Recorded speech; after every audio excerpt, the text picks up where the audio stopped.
Hello, my darlings. Today I bring you The Dark Eidolon from Clark Ashton Smith, which of course means it will be just as, if not more, melodramatic than Lovecraft.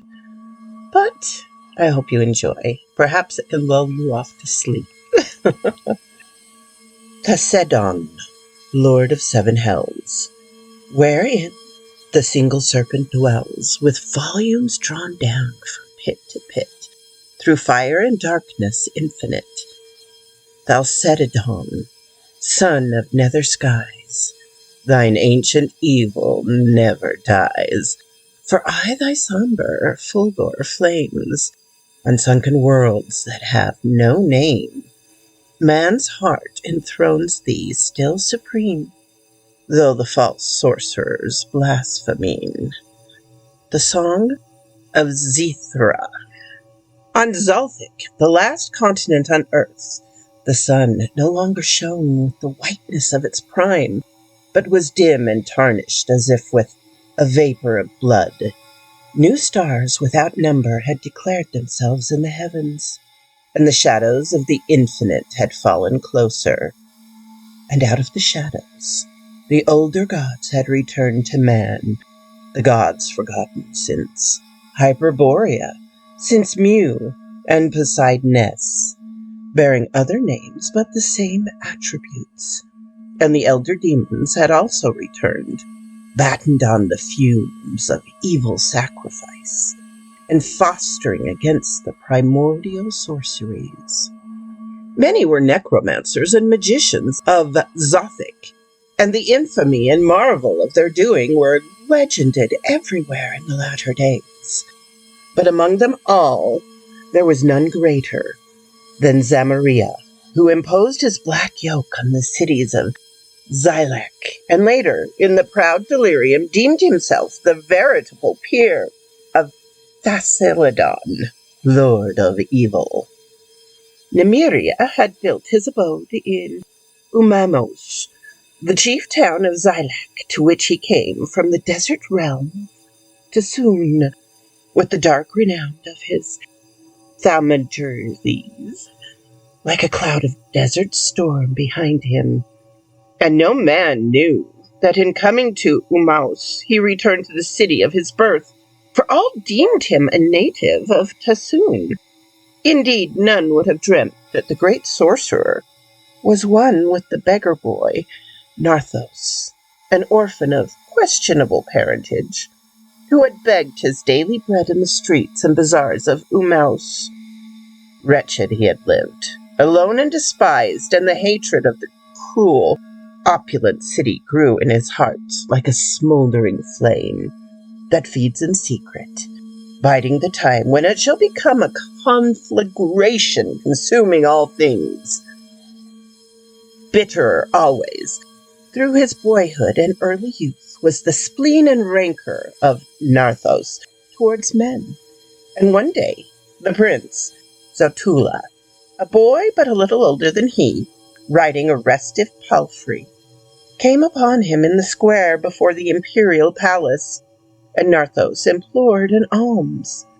But Zotula, scorning his plea, rode arrogantly forward, sparing the palfrey, and Narthos was ridden down and trampled under its hooves.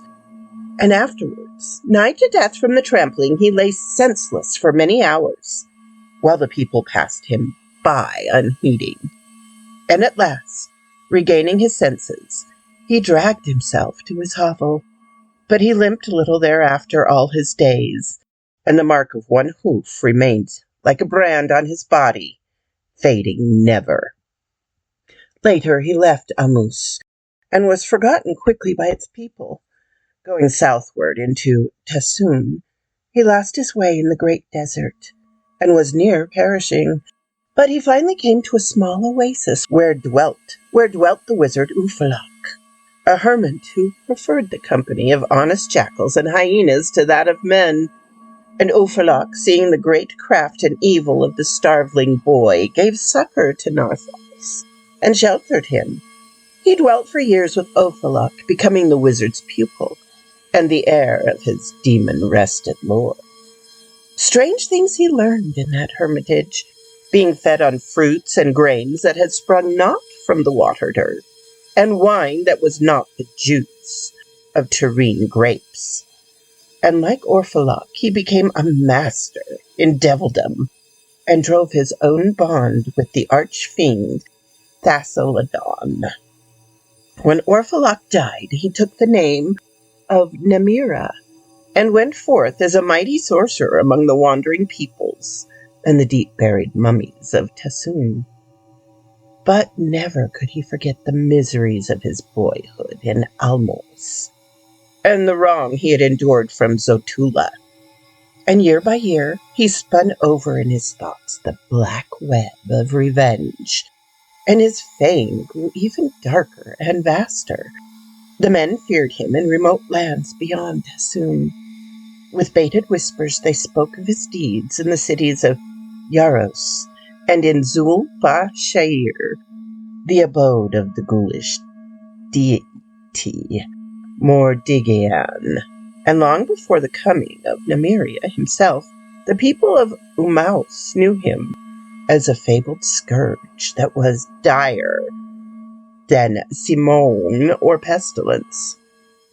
Now in the years that followed the going forth of the boy Narlos from Umaus, Pithaim, the father of Prince Zoltula, was slain by the sting of a small adder that had crept into his bed for the warmth on an autumn night. Some said that the adder had been purveyed by Zoltula, but this was a thing that no man could verify. After the death of Pithaim, Zoltula, being his only son, was emperor of Xylac, and ruled evilly from his throne in Umaus. Indolent he was, and tyrannic, and full of strange luxuries and cruelties. But the people, who were also evil, acclaimed him in his turpitude. So he prospered, and the lords of hell and heaven smote him not, and the red suns and ashen moons went westward over Xylac, falling into that seldom voyaged sea, which, if the mariners' tales were true, poured evermore like a swift'ning river past the infamous Isle of Nat, and fell in a worldwide cataract upon nether space from the far sheer edge of earth. Grosser still he grew, and his sins were as overswollen fruits that ripen above the deep abyss. But the winds of time blew softly, and the fruits fell not, and Zoltula laughed amid his fools and his eunuchs and his leman, and the tale of his luxuries were borne afar, and was told by dim outland peoples as a twin marvel with the brutate necromancy of Narmira. It came to pass in the year of the hyena, and the month of the star Canicule, that a great feast was given by Zoltula to the inhabitants of Umaus. Meats that had been cooked in exotic spices from Zotar, Isle of the East, were spread everywhere, and the ardent wines of Yoros and Xylac, filled as with subterranean fires, were poured inexhaustibly from huge urns for all. The wines awoke a furious mirth and a royal madness, and afterwards they brought a slumber no less profound than the leaf of the tomb. And by one, as they drank, the revellers fell down in the streets, the houses and gardens, as if a plague had struck them. And Zoltula slept in his banquet hall of gold and ebony, with his Odiesque and chamberlains about him. So in all Umaus there was no man or woman wakeful at the hour when Sirius began to fall towards the west.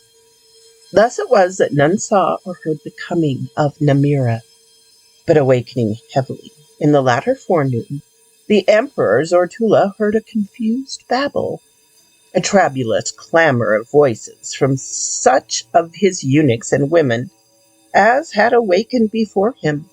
Inquiring the cause, he was told that a strange prodigy had occurred during the night, but, being still bemused with wine and slumber, he comprehended little enough of its nature, till his favorite concubine, Obexa led him to the eastern portico of the palace, from which he could behold the marvel with his own eyes. Now the palace stood alone at the center of Umaus, and to the north, west, and south, for wide intervals of distance, there stretched the imperial gardens, full of superbly arched palms and lofty spring fountains. But to eastward was a broad open area, used as a sort of common between the palace and the mansions of high optimates. And in this space, which had lain wholly vacant an eve, a building towered colossal and lordly beneath the fully risen sun, with domes like monstrous fungi of stone that had come up in the night. And the domes, rearing level with those of Zoltula, were builded of death-white marble, and the huge facade, with multicolored porticos and deep balconies, was wrought in alternate zones of night-black onyx, and porphyria-hued as with dragon's blood. And Zortula swore lewdly, calling with hoarse blasphemies on the gods and devils of Xylac. And great was his dumbfoundment, deeming a marvel a work of wizardry. Women gathered about him, crying out with shrill cries of awe and terror, and more of his courtiers awakened, coming to swell the hubbub, and the fat castatos diddered in their cloths of gold like immense black jellies in golden basins. But Zotula, mindful of his dominion as Emperor of all Xylac, strove to conceal his own trepidation, saying, "Now, who is this that has presumed to enter Umalmos like a jackal in the dark, and has made his impious den in proximity and counterview of my palace? Go forth and inquire the miscreant's name. But ere you go, instruct the headsman to make sharp his double-handled sword." Then, fearing the emperor's wrath, if they tarried, certain of the chamberlains went forth unwillingly and approached the portals of the strange edifice. It seemed that the portals were deserted until they drew near, and then, on the threshold, there appeared a titanic skeleton, taller than any man of earth, and it strode forward to meet them with elong strides. The skeleton was swathed in a loincloth of scarlet silk, with a buckle of jet, and wore a black turban starred with diamonds, whose topmost foldings nearly touched the high lintel. Eyes like flickering marsh fires burned in its deep eye sockets, and a blackened tongue like that of a long-dead man protruded between its teeth. But otherwise it was clean of flesh, and the bones glittered whitely in the sun as it came onward. The chamberlains were mute before it, and there was no sound except the golden creaking of their girdles, the shrieking rustle of their silks, and as they shook and trembled, and the foot bones of the skeleton clicked sharply on the pavement of black onyx as it paused, and the putrefying tongue began to quaver between its teeth, and it uttered these words in an unctuous, nauseous voice: "Return and tell Emperor Zoltula that Namira, seer and magician, has come to dwell beside him." Hearing the skeleton speak as if it had been a living man, and hearing the dreaded name of Namira, as men hear the tocsins of doom in some fallen city, the chamberlains could stand before it no longer. They fled with ungainly swiftness and bore the message to Zortula. Now, learning who it was that had come to neighbor with him in Umaus, the emperor's wrath died out like a feeble and blustering flame on which the wind of darkness had blown, and the vinous purple of his cheeks was mottled with a strange pallor, and he said nothing, but his lips mumbled loosely as if in prayer or malediction. And the news of Namira's coming passed like the flight of evil night birds through all the palace and throughout the city, leaving a noisome terror that abode in Ulmos thereafter until the end. For Nemira, through the black renown of his thaumaturges and the frightful entities who served him, had become a power that no secular sovereign dared dispute, and men feared him everywhere, even as they feared the gigantic, shadowy lords of hell and of outer space. And in Umaus, people said that he had come on the desert wind from Tassoon with his underlings, even as the pestilence comes, and has reared his house in an hour with the aid of devils besides Tortulla's paths. And they said that the foundations of the house were laid on the adamantine cope of hell, and in its floors were pits at whose bottom buried the nether fires, or stars could be seen as they passed under the lowermost night. And the followers of Nemira were the dead of strange kingdoms, and the demons of sky and earth and the abyss, and mad, impetuous, hybrid things that the sorcerer himself created from forbidden unions. Men shunned the neighborhood of his lordly house, and in the palace of Tortulla few cared to approach the windows and balconies that gave hereon, and the emperor himself spoke not of Nemira, pretending to ignore the intruder, and the women of the harem babbled evermore with an evil gossip concerning Nemira and his concubines. But the sorcerer himself was not beheld by the people of that city, though some believed that he walked forth at will, clad with invisibility. His servitors were likewise not seen, but a howling as the damned was sometimes heard to issue from his portals. At sometimes there came a strange carcinatation, as if some adamantine image had laughed aloud. And sometimes there was a chuckle, like the sound of shattered ice in a frozen hell. Dim shadows moved in the porticos, where there was neither sunlight nor lamp to cast them. And red, eerie lights appeared and vanished in the windows at eve, like a blinking demonic eye. And slowly the ember-colored sun went over Xylac, and the quenched in far seas, and the ashy moons were blackened as they fell nightly towards the hidden gulf. Then, seeing that the wizard had wrought no open evil, and that none had endured palpable harm from his presence, the people took heart, and Xotulla drank deeply and feasted in obvious luxury as before. The dark Thassaladon, prince of all turpitudes, was the true but never acknowledged lord of Xylac. And in time the men of Umaus bragged a little of Nemira and his dreaded thermalities, even as they had boasted of the purple sins of Xotulla. But Nemira, still unbeheld by living men and living women, sat in the inner walls of that house which his devils had reared for him, and spun over and over his thoughts a black web of revenge. And the wrong done by Xotulla to Narthos in old times was the least of those cruelties which the emperor had forgotten. Now, when the fears of Xotulla were somewhat lulled, his women gossiped less often of the neighboring wizard. There occurred a new wonder and a fresh terror.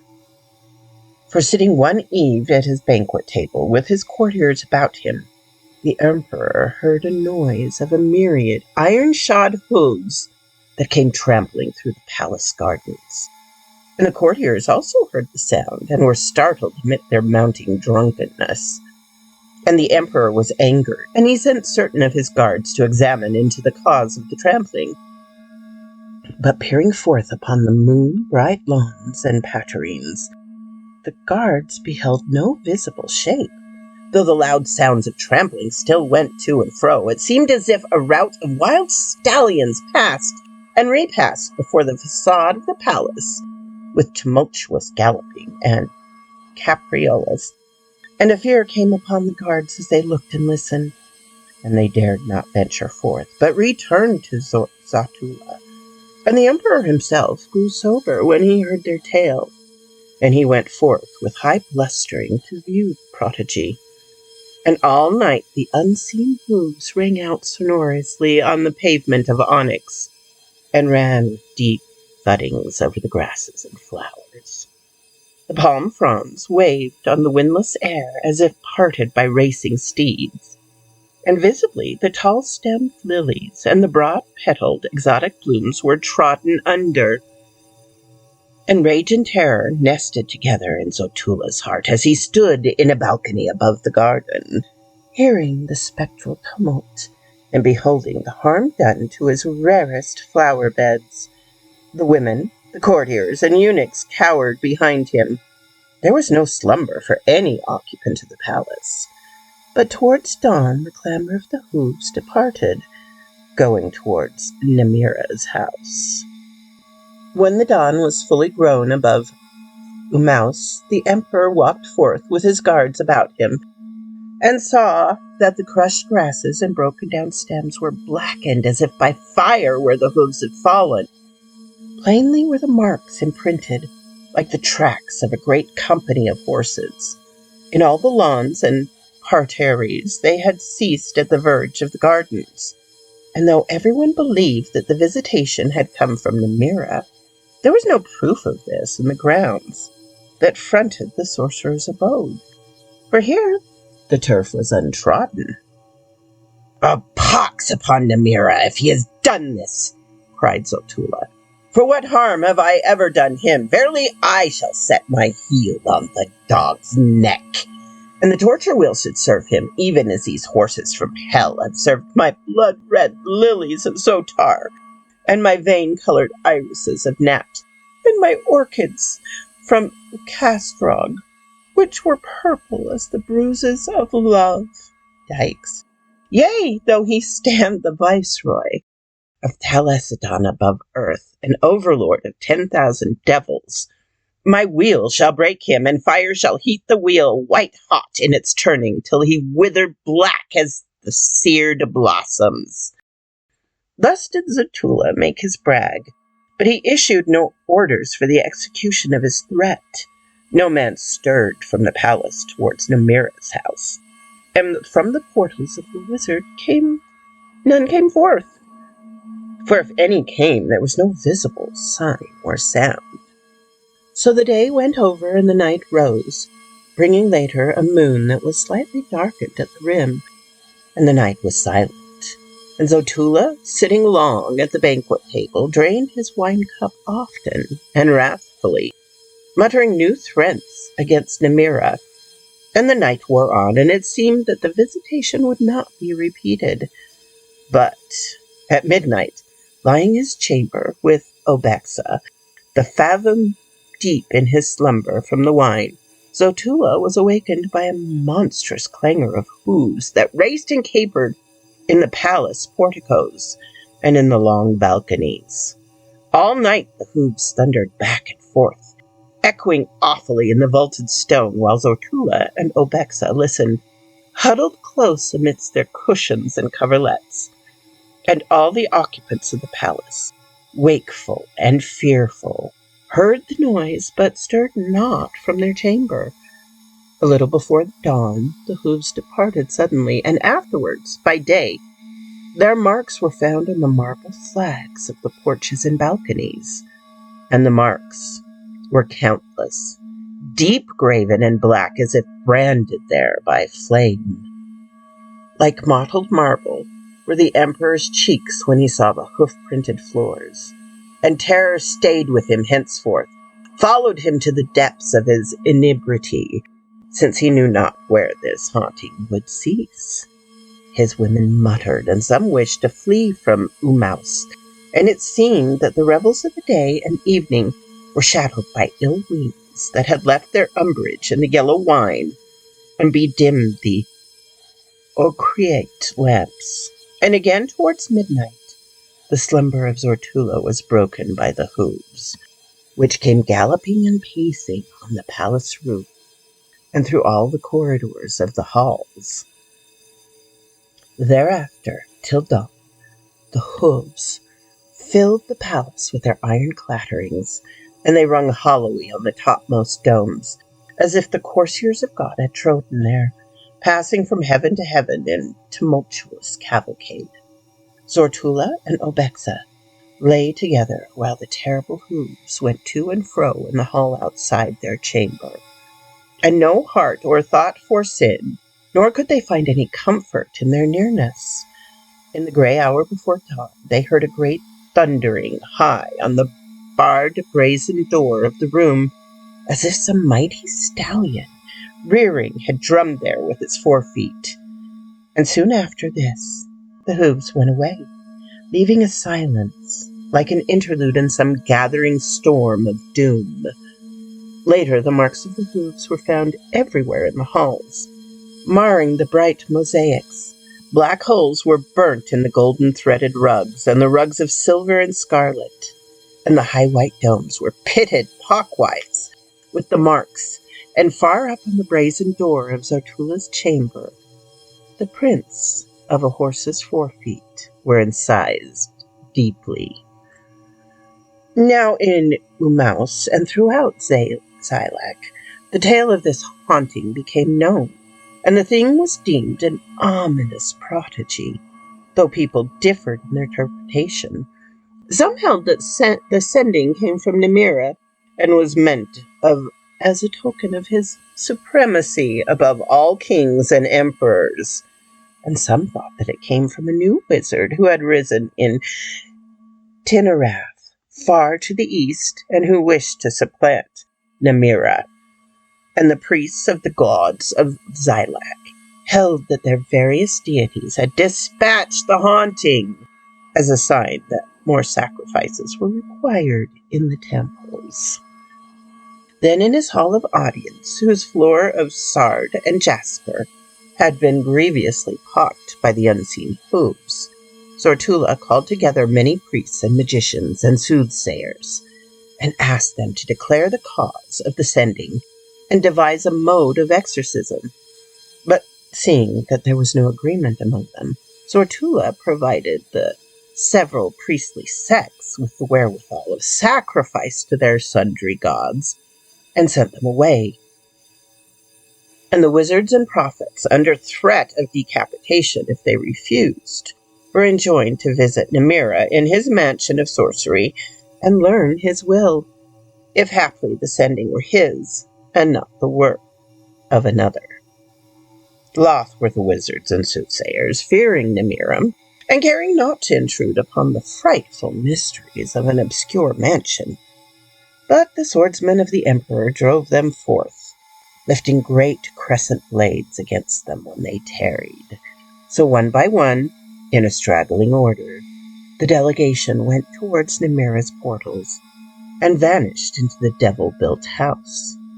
Pale, muttering and distraught, like men who have looked upon hell and have seen their doom, they returned before sunset to the emperor, and they said that Nimira had received them courteously, and had sent them back with this message. Be it known to Zortula that the haunting is a sign of that which he has long forgotten, and that the reason of the haunting will be revealed to him at the hour prepared and set apart by destiny. And the hour draws near, for Nimira bids the emperor and all his court to a great feast on the afternoon of the morrow. Having delivered this message, to the wonder and consternation of Zortula, the delegation begs his leave to depart, and though the emperor questioned them minutely, they seemed unwilling to relate the circumstances of the visit to Nimira, nor would they describe the sorcerer's fabled house, except in a vague manner, each contradicting the other as to what he had seen. So after a little, Zortula bade them go, and when they had gone, he sat musing for a long while on the invitation of Nimira, which was a thing he cared not to accept, but feared to decline. That evening he drank even more liberally than was his wont, and he slept a Lethean slumber. Nor was there any noise of trampling hooves about the palace to awaken him, and silently, during the night, the prophets and magicians passed like furtive shadows from Umaus, and no man saw them depart, and at morning they were gone from Xylac into other lands, never to return. Now on that same evening, in the great hall of his house, Namira sat alone, having dismissed the familiars who attended him ordinarily. Before him, on an altar of jet, was the dark, gigantic statue of Thassaladon, which a devil-begotten sculptor had wrought in ancient days for an evil king of Tassoon called Pharaonic. The archdemon was depicted in the guise of a fully armored warrior, lifting a spiky mace as if in heroic battle. Long had the statue lain in the desert-sunken palace of Pharaonic, whose very site was disputed by the nomads. And Namira, by his divination, had found it and reared up the infernal image to abide with him always thereafter. And often through the mouth of the statue, Thassaladon would utter oracles to Namira, or would answer interrogations. Before the black armored image there hung 7 silver lamps, wrought in the form of horses' skulls, with flames issuing changeably in blue and purple and crimson from their eye sockets. Wild and lurid was their light, and the face of the demon, peering from under his crested helmet, was filled with malign, equivocal shadows that shifted and changed eternally. And sitting in his serpent-carved chair, Namira regarded the statue grimly, with a deep furrowed frown between his eyes. For he had asked a certain thing of Thassaladon, and the fiend, replying through the statue, had refused him. And rebellion was in the heart of Namira. Grown mad with pride, and deeming himself the lord of all sorcerers and a ruler by his own right among the princes of devildom. So after long pondering, he repeated his request in a bold, haughty voice, like one who addresses an equal rather than the all-formidable suzerain who he had sworn a fatal fealty. "I have helped you heretofore in all things," said the image, with stony and sonorous accents that were echoed metallically in the 7 silver lamps. "Yea, the undying worms of fire and darkness have come forth like an army at your summons, and the wings of Nether Genii have risen to occlude the sun when you called them, but verily I will not aid you in this vengeance you have planned. For the Emperor Zortula has done me no wrong, and has served me well, though unwillingly. And the people of Xylac, by reasons of their turpitudes, are not the least of my terrestrial worshippers. Therefore, Namira, it were well for you to live in peace with Zortula, and well to forget this olden wrong that was done to the beggar boy, Narlo. For the ways of destiny are strange, and the workings of its law sometimes hidden. And truly, if the hooves of Zortula's palfrey had not spurned you and trodden you under, your life had been otherwise, and the name of renowned of Namira had still slept in oblivion as a dream undreamt.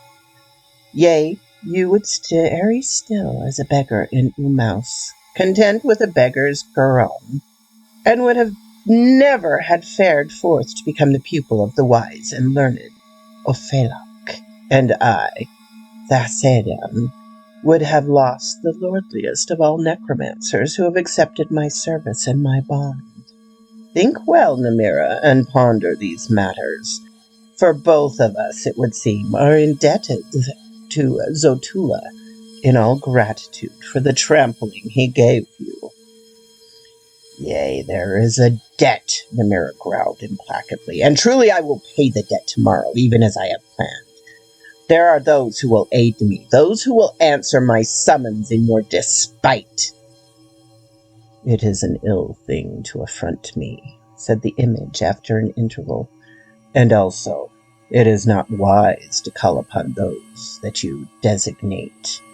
However, I perceive clearly that such is your intent. You are proud and stubborn and vengeful. Do then as you will, but blame me not for the outcome."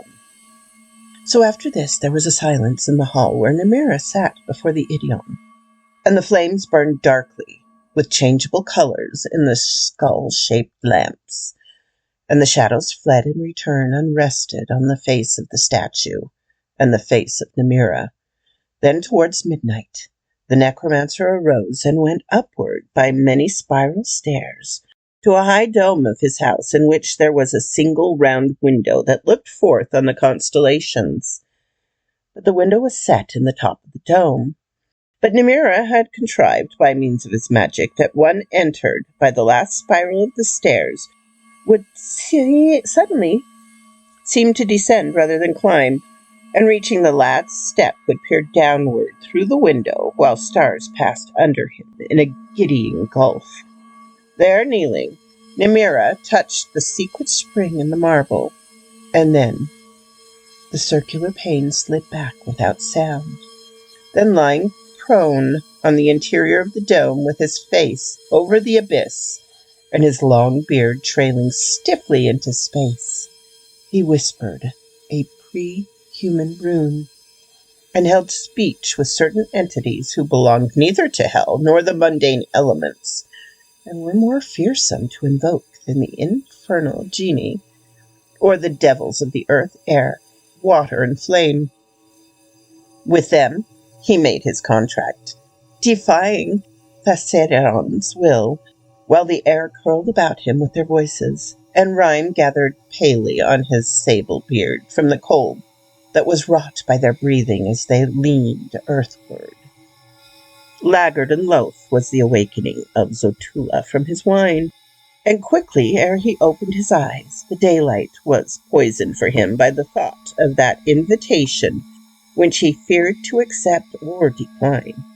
But he spoke to Obexa, saying, "Who, after all, is this wizardly dog that I should obey his summons like a beggar calling in from the street by some haughty lord?"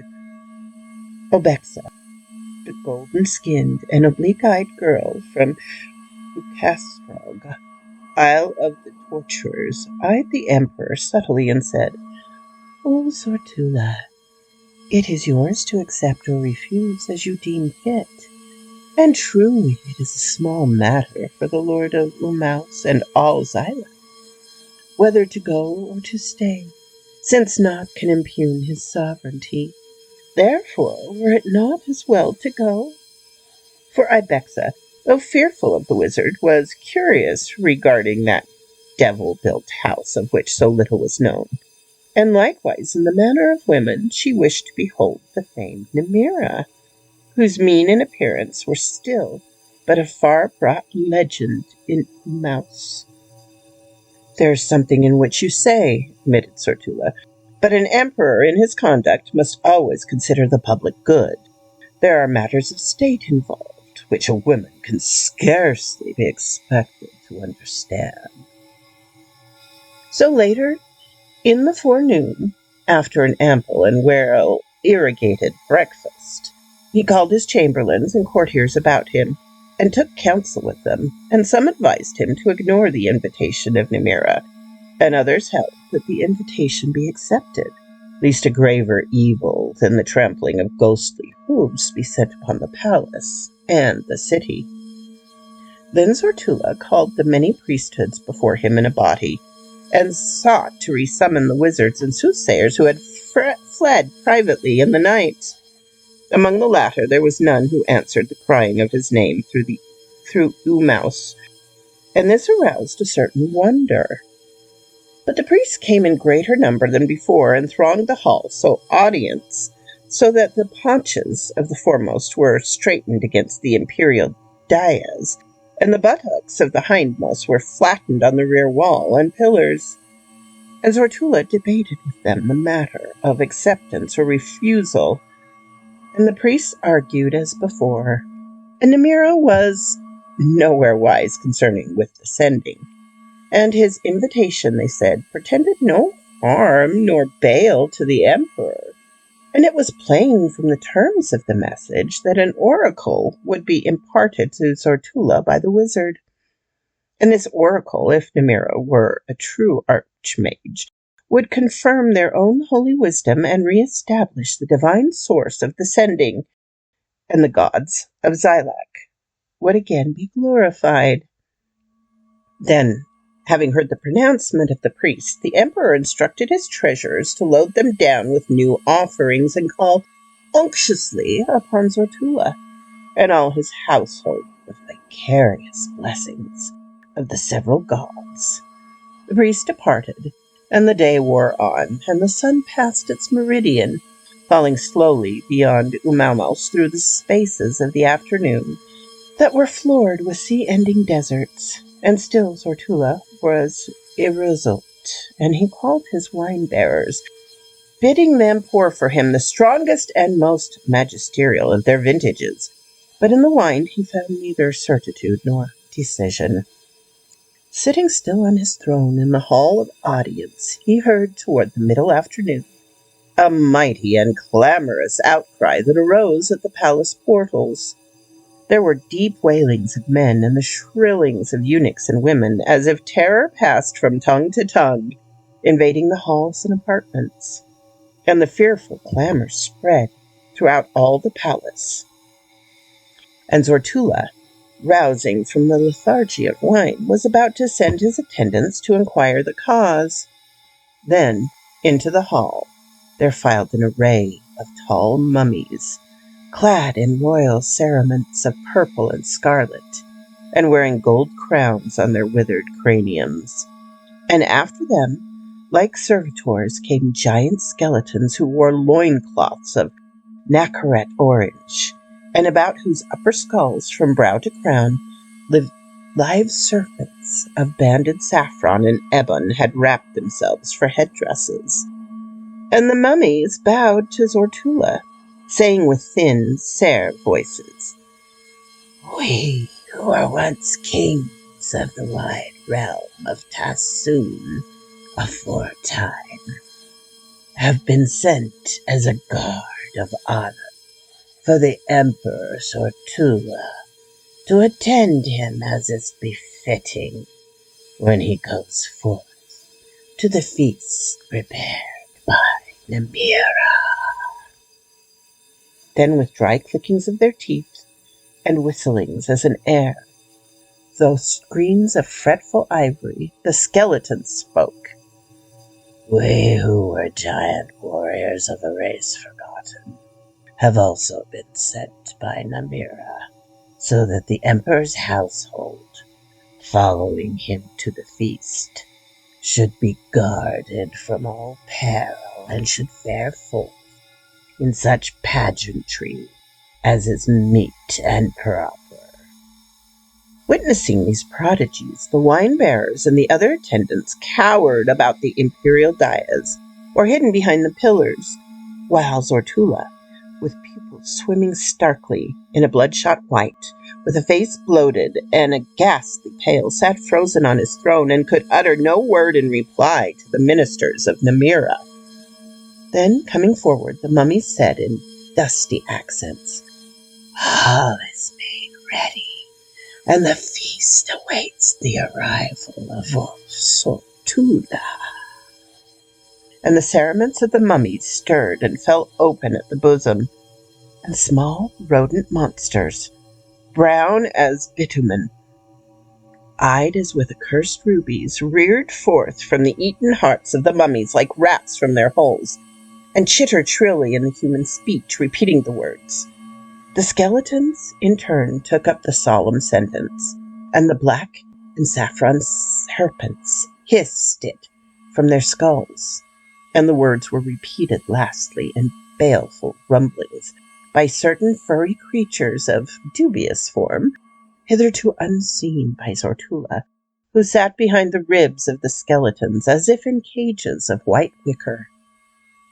Like a dreamer who obeys the doom of dreams, the emperor rose from his throne and went forward, and the mummies surrounded him like an escort, and each of the skeletons drew from the reddish-yellow folds of his loincloth a curiously pierced, archaic flute of silver, and all began the sweet and evil and deathly fluting As the emperor went through the halls of the palace, a fatal spell was in the music.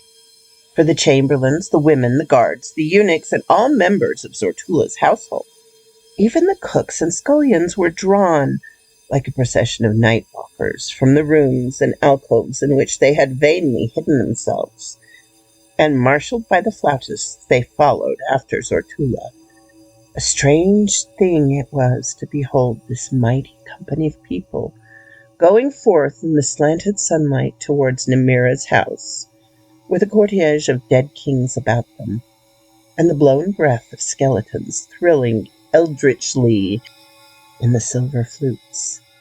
And little was Zortula comforted when he found the girl, Abexa, at his side, moving, as he, in thraldom of involutant horror, with the rest of his women close behind.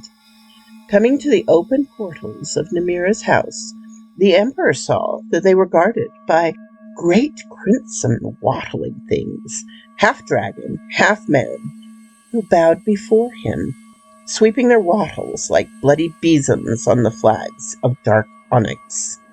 And the emperor passed with Obexa between the louting monsters, with the mummies, the skeletons, and his own people behind him, in a strange pageant, and entered a vast, multicolored hall, where the daylight, following timidly, was drowned by the baleful arrogance blaze of 1,000 lamps. Even amid his horrors, Zortula marveled at the vastness of the chamber, which he could hardly reconcile with the mansion's outer lengths and heights and breadth, though these indeed were of the most palatial amplitude, for it seemed that he gazed down great avenues of topless pillars, and the vistas of tables laden with piled-up viands and thronged urns of wine that stretched away before him into luminous distance and gloom of starless night. In the wide interval between the tables, the familiars of Nemira and his other servants went to and fro incessantly, as if in a phantasmagoria of ill dreams were embodied before the emperor. Kingly cadavers in robes of time-rotted brocade, with worms seething in their eye-pits, poured a blood-like wine into cups of the opalescent horn of unicorns. Lamayas, trident-tailed and four-breasted chimeras, came in with fuming platters lifted high by their brazen claws. Dog-headed devils, tongued with lolling flames, ran forward to offer themselves as ushers for the company. And before Zortula and Obexa there appeared a curious being, with full-fleshed lower limbs and hips of a great woman, and the clean-picked bones of some titanic ape from there upward. Verily, it seemed to Zortula that they had gone a long way into some maligny-litten cavern of hell, when they came to that perspective of tables and columns down which the monster had led them. Here, at the room's end, apart from the rest, was a table, which at Nemira sat alone, with the flames of 7 horse-skull lamps burning relentlessly behind him, and the mailed black image of Thacedon cowering from the altar of Jet at his right hand. And a little aside from the altar, a diamond mirror was upborne by the claws of iron basilisks. Nemira rose to greet them, observing a solemn and funereal courtesy.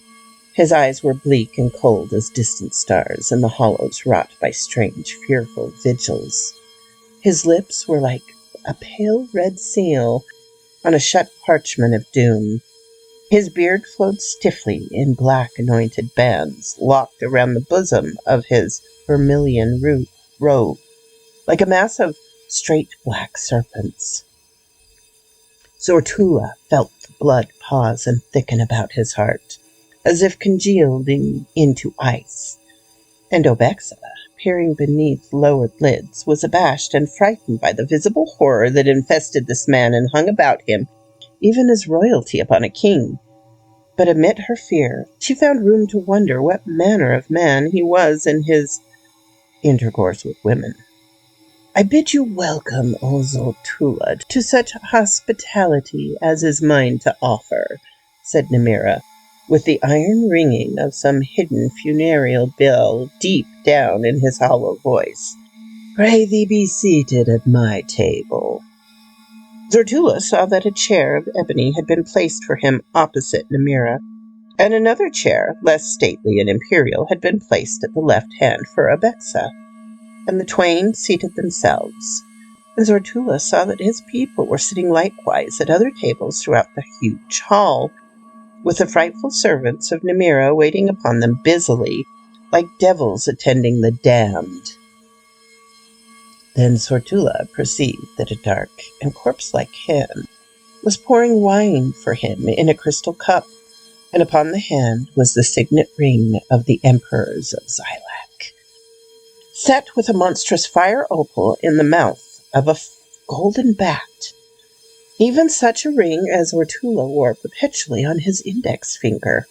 And turning, he beheld his right hand a figure that bore the likeness of his father, Pythium, after the poison of the adder spread through his limbs, had left behind its purple bloating of death.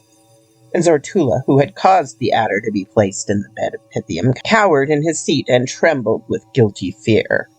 And the thing that wore the similitude of Pythium, whether corpse or an image wrought by Nemira's enchantment, came and went at Zoltula's elbow, waiting upon him with stark, black, swollen fingers that never fumbled.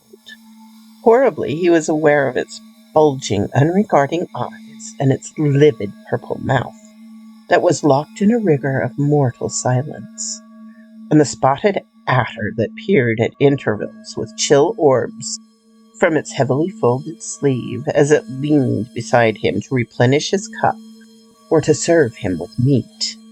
And dimly, though the icy mist of his terror, the emperor beheld the shadowy, armored shape, like a moving replica of the still, grim statue of Thasadon, which Nemira had reared up in his blasphemy to perform the same office for himself.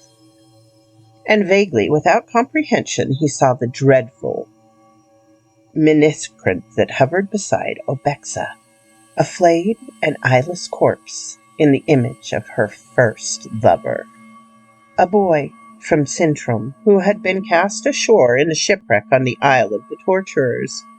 There Obexa had found him, lying behind the ebbing wave, and reviving the boy, she had hidden him a while in a secret cave of her own pleasure, and had brought him food and drink.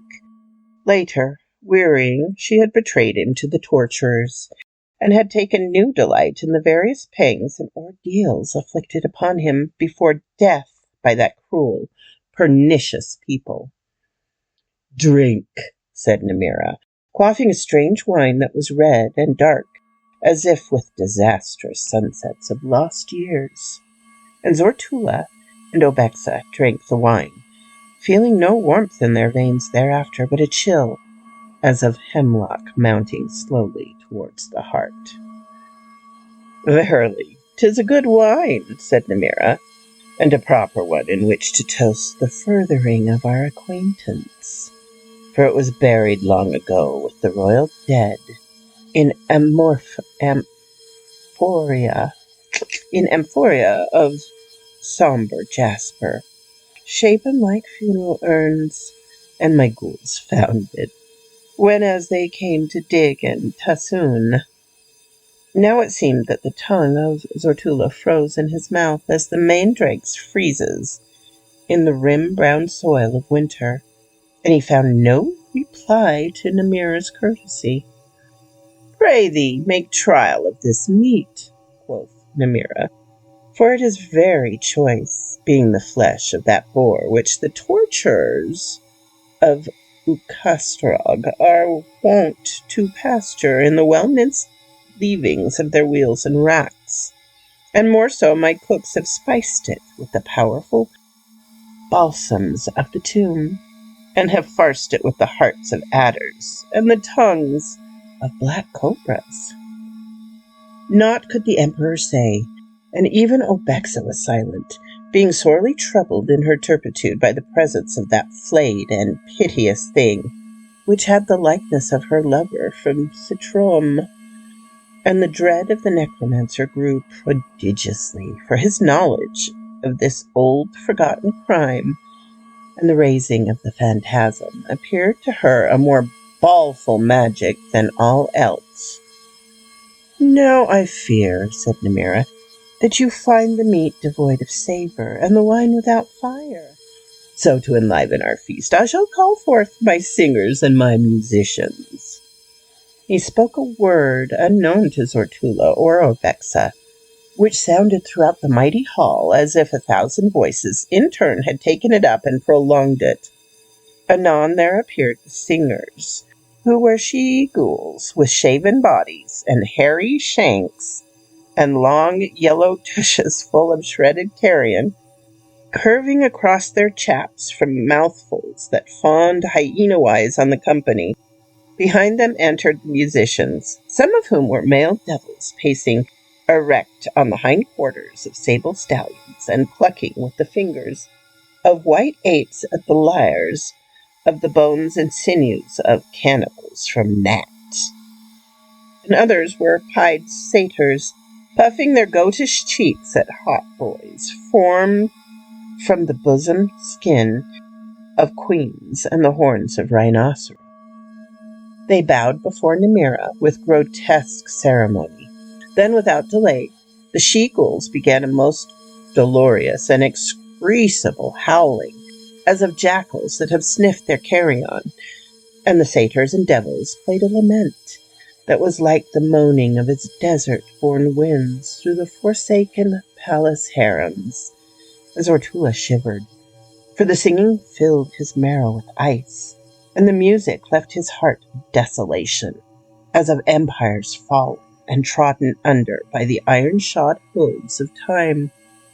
Ever amid that evil music he began to hear the sifting of sands across weathered cartons, and the winning rustles of rotted silk upon the couches of bygone luxuries, and the hissing of coiled serpents from the low fusts of shattered columns, and the glory that had been Umaus seemed to pass away like the blown pillars of Simoon. "Now that was a brave tune," said Nemira, when the music ceased and the she-girls no longer howled. "But verily I fear that you find my entertainment somewhat dull. Therefore my dancers shall dance for you." He turned towards the great hall and described in the air an enigmatic sign with the fingers of his right hand. In answer to the sign, a hueless mist came down from the high roof and hid the room like a fallen curtain for a brief intern. There was a babble of sounds, confused and muffled, beyond the curtain, and a cry of voices, faint as with distance. Then, dreadfully, the vapor rolled away, and Zortula saw that the leaden tables had gone. In the wide interspace of the columns, his palace inmates, the chamberlains, the eunuchs, the courtiers, and odalisques, and all others lay trussed with thongs on the floor, like so many fowl of glorious plumage. Above them, in time to the music, made by the lyricist and flutist of the necromancer, a troop of skeletons pirouetted with light clickings of their toe bones, and a rout of mummies bowed stiffly. The other of Nemira's creatures moved with mysterious caperings. To and fro they leapt on the bodies of the emperor's people, and in the pace of an evil saraband. At every step they grew taller and heavier, till the softened mummies were as the mummies of Anakim, and the skeletons were boned as colossi, and the louder the music rose, drowning the faint cries of Zortula's people. And Huger still became the dancers, towering far into the vaulted shadows among the columns, with thudding feet that wrought thunder in the room, and those whereupon they danced were as grapes trampled for a vintage in autumn, and the floor ran deep with a sanguine mist. As a man drowning and noisome, night-bound fen, the emperor heard the voice of Nemira. It would seem that my dancers please you not. So now I should present you a most royal spectacle. Arise and follow, for the spectacle is one that requires an empire for its stage. Zotula and Obexa rose from their chairs in the fashion of night walkers, giving no backwards glance at their ministering phantoms, or the hall where the dancers bounded. They followed Namira to an alcove beyond the altar of Thasadon. Thence, by the upward coiling stairway, they came at length to a broad, high balcony that faced Zotula's palace and looked forth above the city roofs towards the bourne of sunset. It seemed that several hours had gone by in that hellish feasting and entertainment, for the day was near its close, and the sun, which had fallen from sight behind the imperial palace, was barring the vast heavens with bloody rays. "Behold," said Namira, adding a strange vocab which the stones of the edifice resounded like a beating gong. The balcony pitched a little, and Zotula, looking over the balustrade, beheld the roofs of Umeos lessen and sinken beneath him. It seemed that the balcony flew skyward to a prodigious height, and he peered down across the domes of his own palace, upon the houses, the tilled fields, and the desert beyond, and the huge sun brought low on the desert's verge. And Zotula grew giddy, and the chill airs of the upper heavens blew upon him. But Namira spoke another word, and the balcony ceased to ascend. "Look well," said the necromancer, "on the empire that was yours, but shall be yours no longer."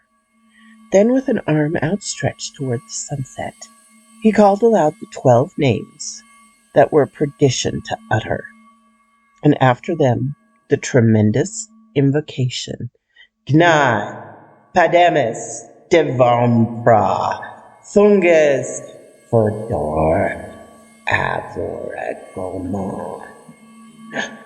Instantly, it seemed that the great ebon clouds of thunder beetled against the sun. Lining the horizon, the clouds took the form of colossal monsters, with heads and members somewhat resembling those of stallions. Rearing terribly, they trod down the sun like an extinguished ember, and racing as if in some hippodrome of titans, they rose higher and vaster, coming towards Umaus. Deep, calamitous rumblings preceded them, and the earth shook visibly, till Zotula saw that there was not immaterial clouds, but actual living forms that had come forth to tread the world in macrocosmic vastness, throwing their shadows for many leagues before them. The coursers changed as if devil-ridden into Xylac, and their feet descended like falling mountain crags upon far oases and towns of the outer wastes. Like many turreted storms they came, and it seemed that the world shrank gulfward, tilting beneath the weight. Still as a man enchanted into marble, Zotula stood and beheld the ruining that was wrought on his empire, and closer drew the titanic stallions, racing with inconceivable speed, and louder was the thundering of their footfall, and now began to blot the green fields and fruited orchards lying for many miles to the west of Umeos, and the shadows of the stallions climbed like an evil gloom of cliffs till it covered Umeos. And looking up, the emperor saw their eyes halfway between earth and zenith, from soaring cumuli. Then in the thickening gloom above that unsupportable thunder, he heard the voice of Namira crying in mad triumph, "Know, Zotula, that I have called up the coursers of Thalmagorgos, lord of the abyss, and the courtiers will tread your empire down, even as your palfrey trod and trampled in former times a beggar boy named Narthwas. And learn also that I, Namira, was that boy."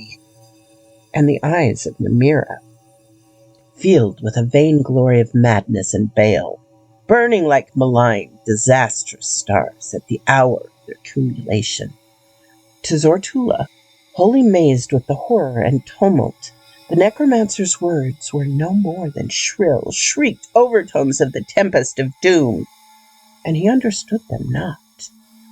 Tremendously were the rendering of staunch-built roofs, and an instant cleavage and crumbling down of mighty masonry. The hooves descended upon Umeos.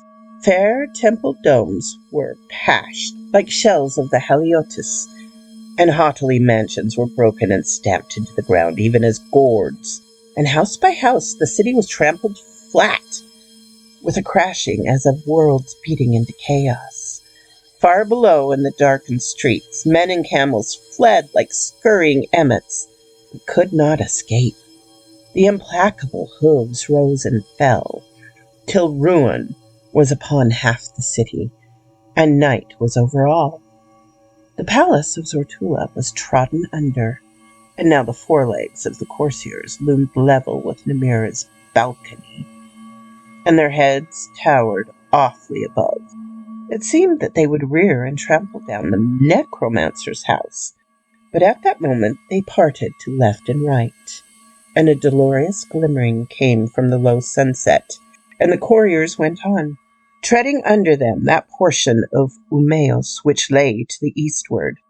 And Tortula and Obexa and Nemira looked down on the city's fragments, as on a shard-strewn midden, and heard the cataclysmic clamor of the hooves departing towards eastern Zilak. "Now that was a good spectacle," quoth Nemira.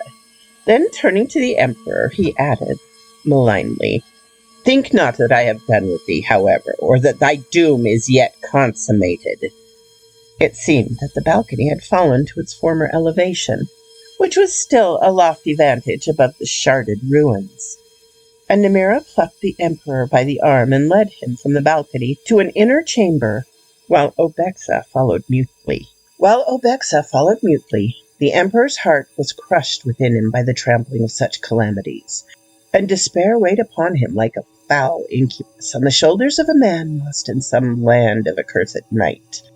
And he knew not that he had been parted from Obexa on the threshold of the chamber, and that a certain of Nemira's creatures, appearing like shadows, had compelled the girl to go downward with them by the stairs, and had stifled her outcries with their rotten cerements as they went. The chamber was one that Nemira used for his most unhallowed rites and alchemies. The rays of the lamps that illuminated it were saffron red like the split ichor of devils.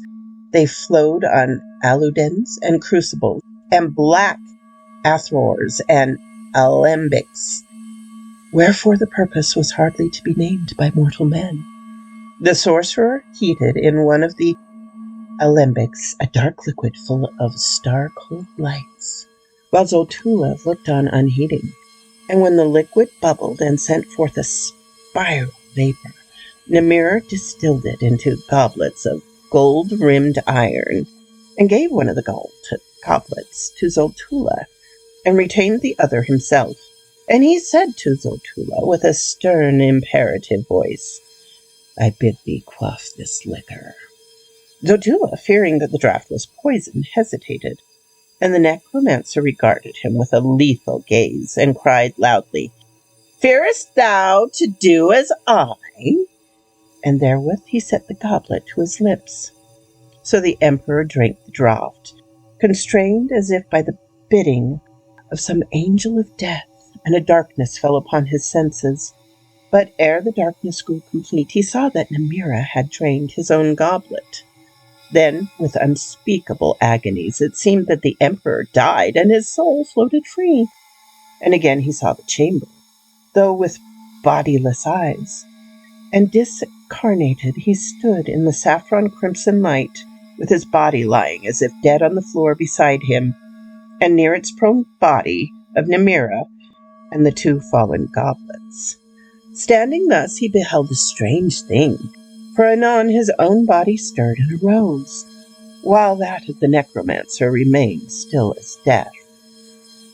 And Zotula looked at his own lineaments and his figure, in its short cloak of azure samite sewn with black pearls and balas rubies, and the body lived before him, though with eyes that held a darker fire, and a deeper evil than was their wont. Then, without corporeal ears, Zortula heard the figure speak, and the voice was the strong, arrogant voice of Namira, saying, "Follow me, O houseless phantom, as do in all things as I enjoin thee." Like an unseen shadow, Zortula followed the wizard, and the twain went downward by the stairs to the great banquet hall. They came to the altar of Thaceron, and the mailed image with the 7 horse skull lamps burning before it as formerly.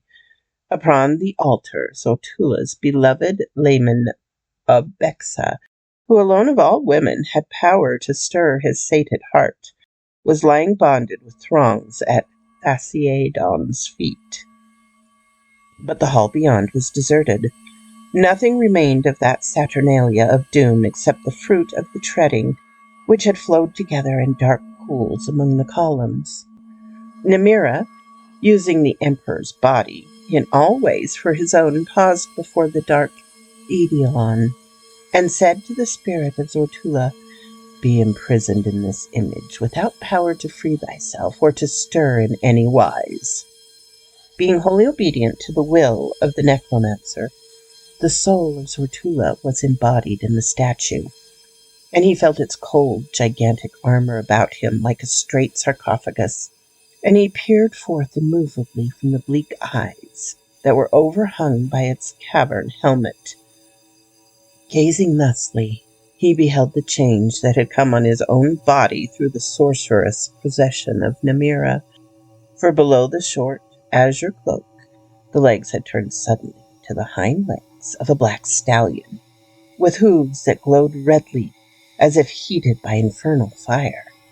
And even as Zortula watched this prodigy, the hooves glowed white and incandescent, and fumes mounted from the floor beneath him.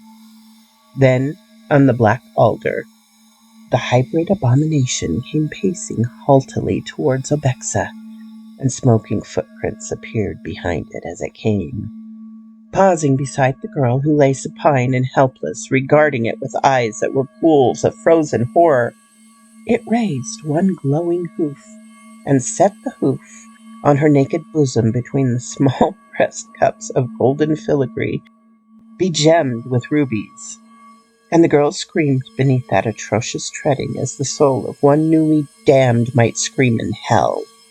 And the hoof glared with intolerable brilliance, as if freshly plucked from a furnace wherein the weapons of demons were forged.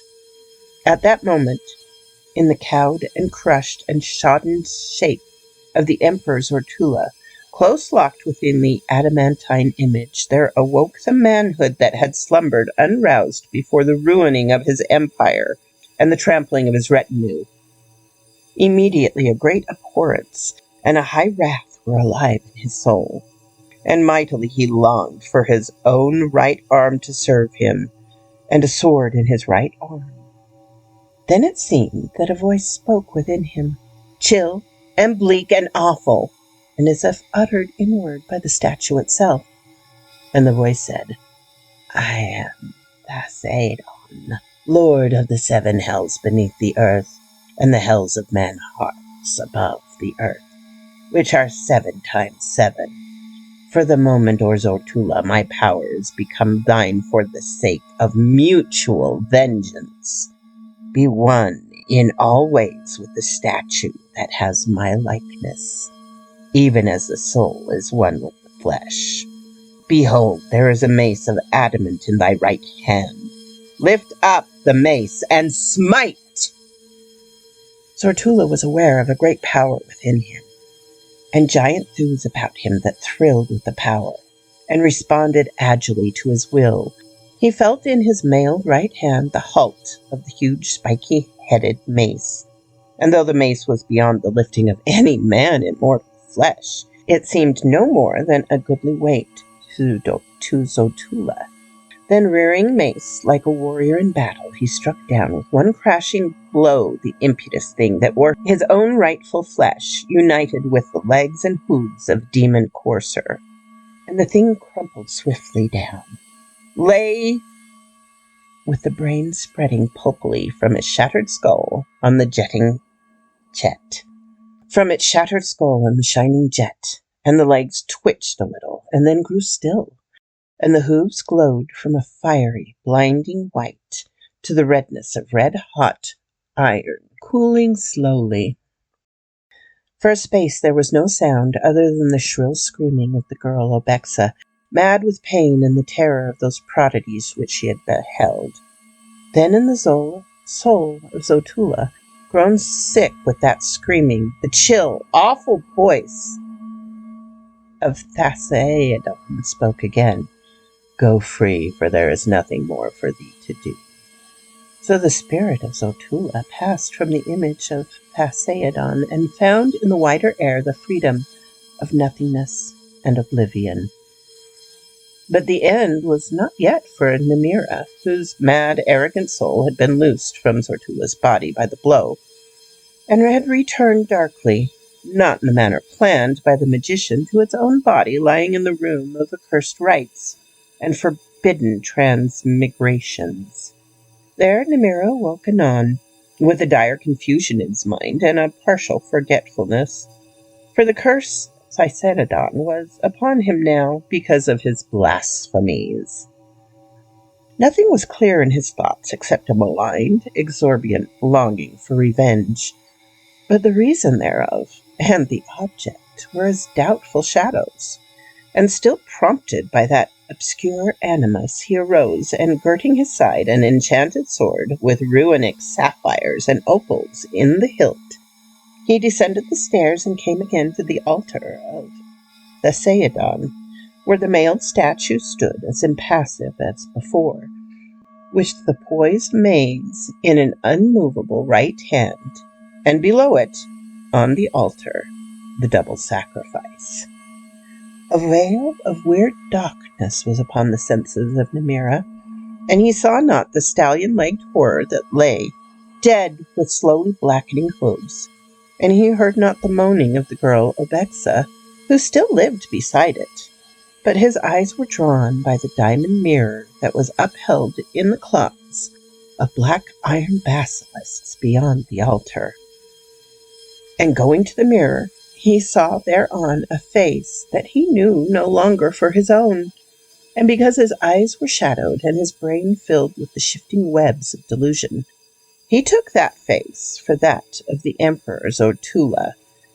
Insatiable as hell's own flame, his old hatred rose within him, and he drew the enchanted sword and began to hew therewith at the reflection.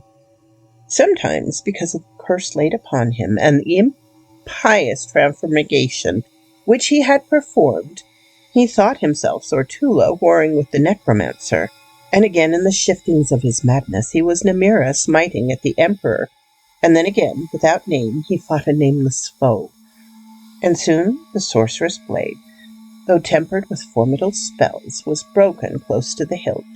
Nemira beheld the image still unharmed.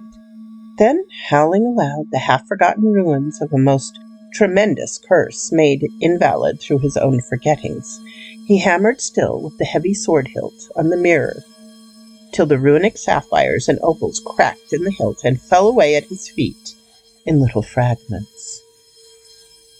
Obexa, dying on the altar, saw Nemira battling with his image, and the spectacle moved her to mad laughter, like the pealing of bells of ruined crystal.